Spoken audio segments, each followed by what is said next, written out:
Hi, I'm Turtle. And I'm Bear. And today we're going to have a really fun and informative tour of the Acropolis and the Acropolis Museum. So stick by, like and subscribe, it really helps us out, and let's get on the road with Old Souls Travel.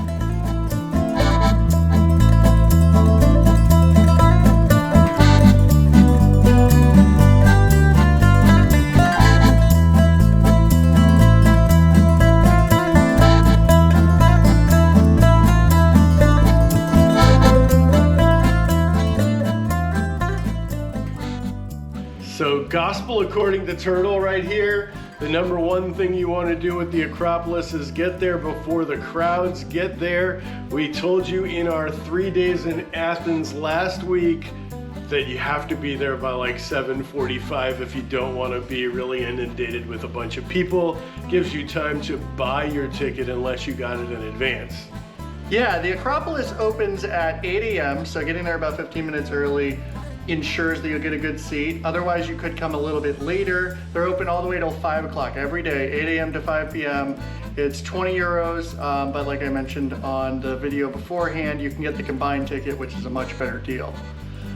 But no matter how you do it, you have to do it because it's just like a staple in Athens. And it's really beautiful, and there's all different kinds of ruins that you can see from afar, and as you get closer, you see this really cool theater that's one of the coolest I've ever seen. Behind me is the Odion of Herodus Atticus, and it's beautiful.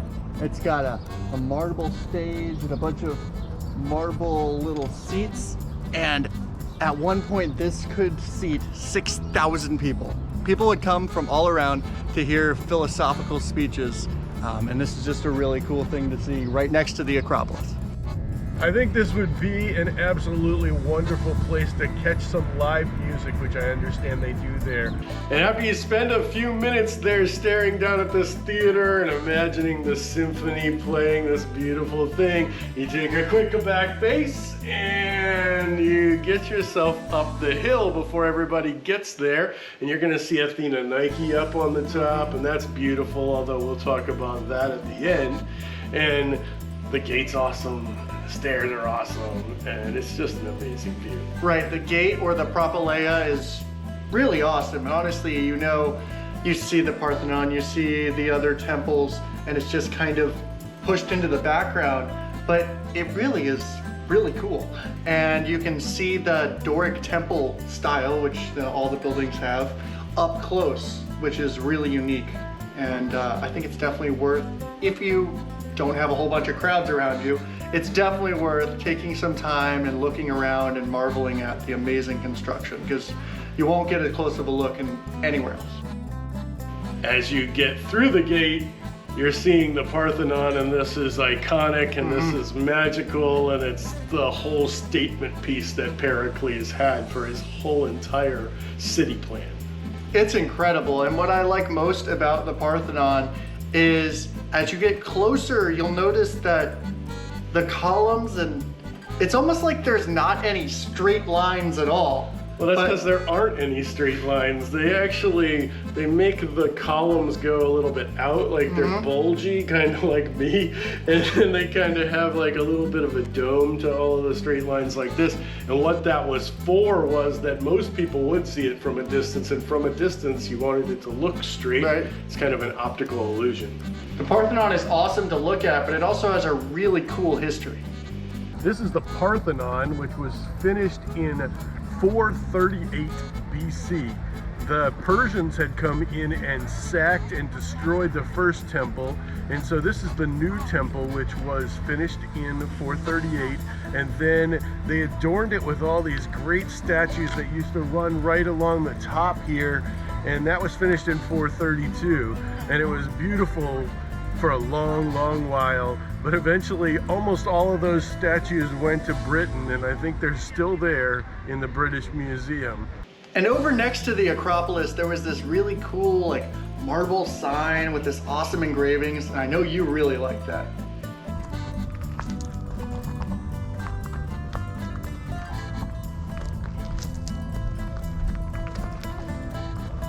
I remember when I went to Bible school when I was 21 years old. They taught me Greek, and I only took one semester. I did not do very well, so it's all Greek to me.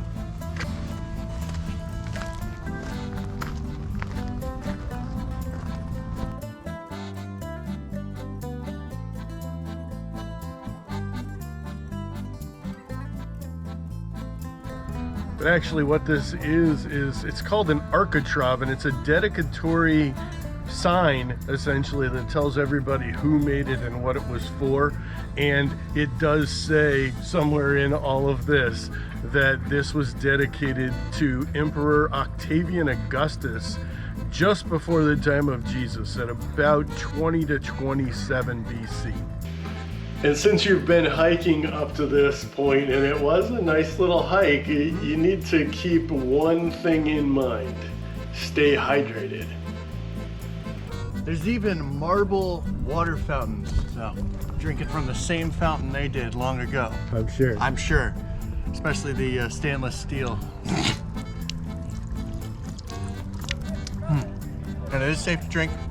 I mean, I'll let you know in a couple days if I die, but I think it's safe to drink. And after you fill up on some water and stay hydrated, you're gonna head over to where this magnificent Greek flag is just waving in the wind, and it probably has some of the best views of the whole city. If you look off in the distance, you can see the Pantheonic Stadium where they used to do the horse races. And then if you look further to the right, you can see the Temple of Zeus. And then down below is Hadrian's Arch. So this is a great viewpoint. It's right up here on the Acropolis. The last building in the Acropolis that we definitely wanted to check out was the Erechtheion, or the old temple of Athena. And it's really cool.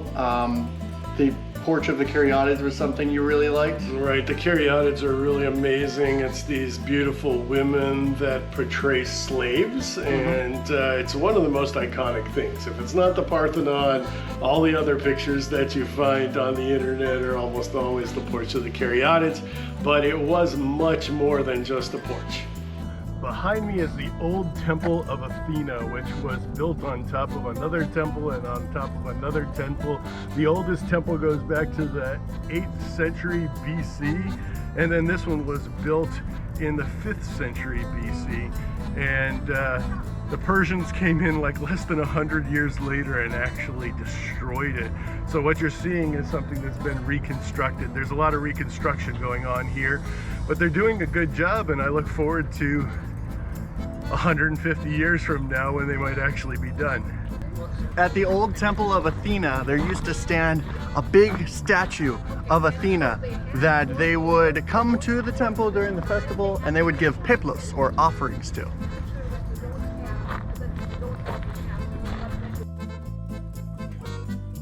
And we walked around there for a little while. There's a lot to see and a lot of great angles of it all, and you should definitely do that. But the crowds will start setting in about this time, about 10 o'clock. You're gonna see these crowds coming in, and for me, that usually means it's time to bolt. So we made like Usain, and we went walking out, and we got a real nice feel for it while we were there. And being at the site obviously allowed us to have an up-close look at it, but I kind of wanted to see what it looked like from afar, like the pictures that you see all the time. So we found the Hill of the Muses, which is this really cool little hill. We're here at the archaeological site, the Hill of Muses, and there's a couple of little archaeological ruins and stuff, and this is just beautiful. So follow us. Literally, follow us. And right where the Philopappus monument is, there's this rock. You can go out to the edge of the rock, and it has probably the best view of the Acropolis that we saw on our trip entirely. So we're standing up on top of the Hill of the Muses at the Philopappus monument, and just off to the side there is a breathtaking view of the Acropolis.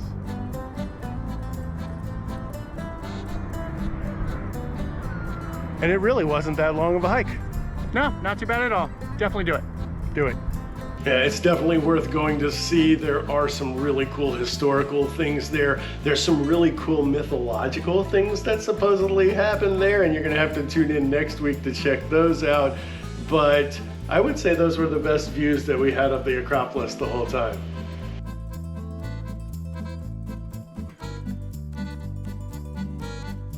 So we got our close view and we got our far away view, and I wanted to get a view up close, like some of the details that you can't see or that aren't even there. And we found out that the newer museum, the Acropolis Museum, actually has a lot of the originals in it. So we definitely had to check that out.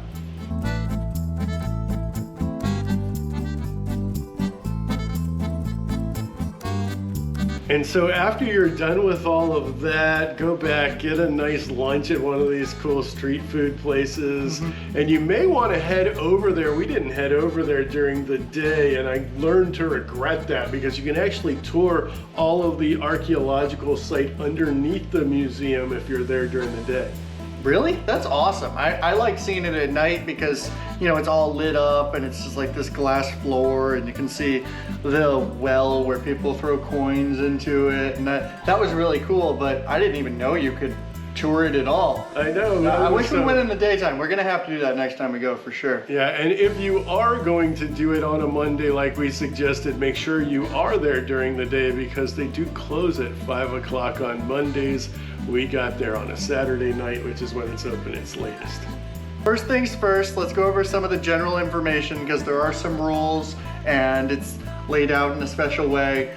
But it's gonna cost you 10 euros if you're in season, 5 euros if you're out of season, which is really a bargain. And we recommend getting the combined ticket because it's even cheaper. But anyways, once you get in there, you're gonna have to check in your bag, and you can bring a camera, and I definitely recommend, you know, taking pictures, doing a little bit of video. But there are some sections of the museum, for security reasons, that they don't allow filming. So make sure you're being careful not to film in those areas, because you don't want to get kicked out before you get to the top floor. But first things first, let's talk about the bottom floor. And the bottom floor was really cool, and it's more like a ramp. They call the second floor the first floor. They do that all over Europe. It's a little confusing. But the ramp up to the first floor, everything, all the pottery on the right-hand side and the left-hand side, all of this is found on the hill leading up to it. So it's got different time periods and everything that's in there. And it's definitely worth spending a little bit of time. And you are allowed to film that, although there's like flashy lights. So if you have any problems with flashy lights, look away for about 5 seconds while I share some of those with you.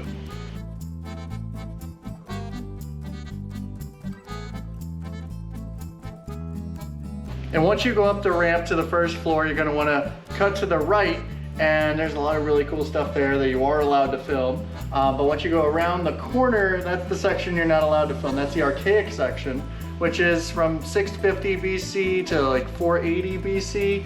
And there were some really amazing statues, and honestly, I wish that we could have filmed to show you it, because it really was a highlight of the museum.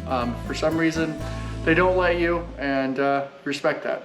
That's true, but one thing that you need to differentiate here is 480 is when Pericles turns like 15. And Pericles is the one behind the classic age of Greece. And so most of the things that we imagine were from the classic age, but I certainly did enjoy that section. I wish we had some footage of it, but you'll just have to visit it to see it yourself. And take your time there, because it really was wonderful. But then you're going to wrap around to the west side of the first floor, and this has all the Pericles time period artifacts, and there's all sorts of great statues and wonderful things there. The top of the line one is, though, I told you I loved Caryatids. They're all replicas on the Acropolis, and the real ones, all but the one that's over in the British Museum, of course, they're all right here, and you can get as close as I am to the camera from these guys. There is a dude there, so I think if you touch it, you're still gonna get yourself disqualified from going upstairs. So don't let the dude catch you touching them, but you can film them, which was great. So we got some really good footage that you can see here. And behind the Caryatids is the staircase up to the top level. And you'll walk in and there's a little video like any good museum has, and I definitely recommend watching it if you have the time. And there's this model of the Parthenon and the Acropolis, and that's really cool. And then you step outside of that little square building and start to see some of the really cool stuff. Yeah, so the intersection there is kind of like in the same exact size as the intersection of what's called the cella, which we saw at Apollo Epicurus, if you remember. It's kind of like a stone building or whatever. And it had its own frieze across the top also. And that frieze was probably the most intact thing that we saw. A lot of it is in the British Museum again, but they modeled those, and then they took the little parts that Greece has and they put them all together for a pretty complete storyboard, for lack of a better word. There's mythical battles and there's real battles, and all of these are interacted on each side, and that was super amazing. But it wasn't even the most amazing thing that was there. That wasn't even the coolest part. You go around another corner and then you see the pediments, which were the big giant triangles that we saw on the Parthenon. You can see some of the original glyphs and carvings and stuff, and get really close to it. Obviously it's behind glass, but you still get really close to it, and it's really amazing. It's all gods and minotaurs and gods fighting minotaurs and all of this. And I'd say they probably had about 50-60% of it that they knew what it looked like, either from casting the stuff in Britain or the stuff that they recovered. But again, you can get really close to it, and they're big. You know, you don't think they're that big. You know, the Parthenon's big, but the scope of that is amazing, and the workmanship was out of this world. And it was definitely a highlight for me of the whole trip. Yeah, absolutely. If you don't have a whole lot of time to go to the Acropolis Museum, you at least have to check that out, because it is definitely probably the best part of that museum and one of the best parts of our Athens trip. Right. Now, to be fair, we did not go to the Athens Archaeological Museum, and I heard that will blow your mind as well, so I'm waiting to get my mind blown until we're back there in 2025 on our world tour. But until then, we have our memories. I am standing here on the Acropolis where it all started out for us, but we're in front of the Temple of Athena Nike. So if you liked this, follow and subscribe and give us a little thumbs up. And if you think that you want to come to Athens anytime soon, what we say is just do it. Hopefully that's not a trademark infringement.